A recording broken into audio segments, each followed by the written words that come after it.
the girls. Hi everyone. I wanted to talk to you about adrenal burnout. We have a different standard for people versus animals. Let's say you had a dog. The dog is supposed to get up in the morning and want to right away be basically a dog. If the dog stays under the sink all day and doesn't want to come out, you would probably say to yourself, there's something wrong with the dog. But if a person can't get their ass in gear and is just like lying around all day, you would say they were lazy. Or maybe you would say they were depressed. Maybe that person would think that they were lazy and depressed. And maybe they would go to the doctor and the doctor would say, oh, you're depressed, you need some Effexor. Or, maybe it's anxiety. Oh, it's your anxiety that's keeping you down. You need some clonazepam or whatever. You need some drugs. Obviously, I deal with this also. I think a lot of people do. And there's some times where I'm just so wiped out all the time, and then I feel like I can't get anything done, and then that gives me anxiety, so I do more Sudoku. Then, of course, I have less time, then I'm more anxious, then I go do something, then I'm tired again, and then I withdraw and do more Sudoku. It's hard to talk to you about this without getting personal. So, I thought to myself, well, I haven't always been like that. I've had more stamina in the past. And I found out something very, very interesting, and that's where adrenal fatigue comes in. And basically, your adrenals are these little glands, and they produce hormones like, adrenaline, but also cortisol. And you need cortisol. This is like good stress. You need that to be able to feel motivated, to have energy, and to enjoy things and all this. They get depleted when you're under chronic stress for too long. So how do you know if you have adrenal fatigue? Well, interesting thing is the sleep patterns.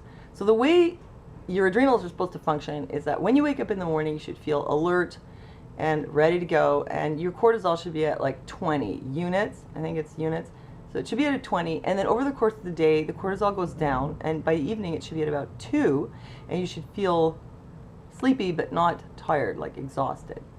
Now when your cortisol is screwed up because your adrenals are fatigued, what happens is you have this unusual sleep pattern and energy pattern, which is you wake up exhausted, you need some coffee to get yourself going. Then it takes you a long time to gear up. By noon you're about geared up. By 2 you're crashed out again. And then at 6 o'clock and on, you start to feel better. You start to feel good, motivated, more energetic in the evening because your cortisol is going up.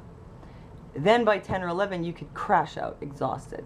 However, if you do that, you'll probably wake up a couple hours later and find yourself awake for several hours during the night.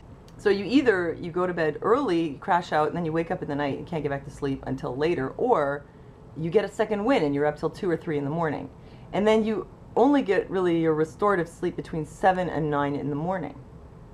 So, and if you can't sleep during that time, well, you're probably going to feel really drained. So this is the pattern of someone whose cortisol is spiking and is all over the place, because you get a spike in the night, you're up.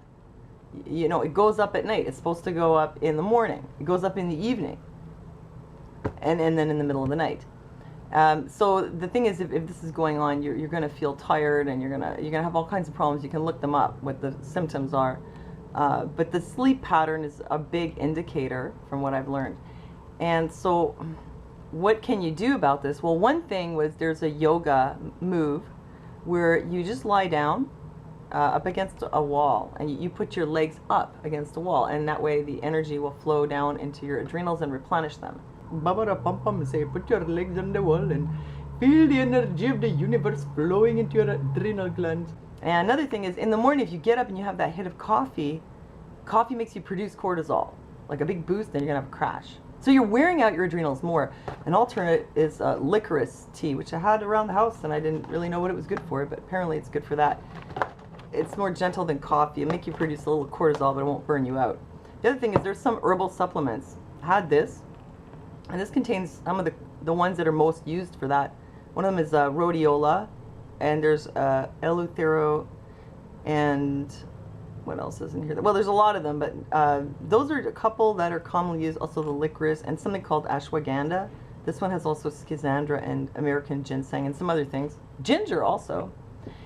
And so those can help to rebalance your adrenals. And the other thing is drinking salted water in the morning. You drink a glass, not like a teaspoon of salt, but a little bit. And I started using Himalayan salt because I thought, well, that's got more minerals. Because part of this is mineral depletion.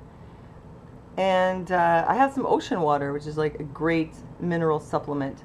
So I figured, you know, my adrenals are probably burnt out, and I've been doing this, and it does help. Oh, the other thing is B vitamins, like a B complex. Because you shouldn't feel tired. You shouldn't be waking up in the middle of the night. I've been under a lot of stress. Some of you guys know I went through all kinds of stuff with my son. He wasn't well and all kinds of stuff. And, you know, it does take a toll. So maybe you can learn through my experience. That's why I'm sharing this with you. Look into this. If you're feeling like that, tired and with these weird sleep cycles, look into adrenal fatigue and maybe talk to a naturopath or something about it, because I know people who've gone the route of Effexor and other drugs, and you pay a heavy price down the road. So that's what I'm trying to avoid. Anyway, I hope it's helpful to you, and thanks for listening to me, and I'll see you next time.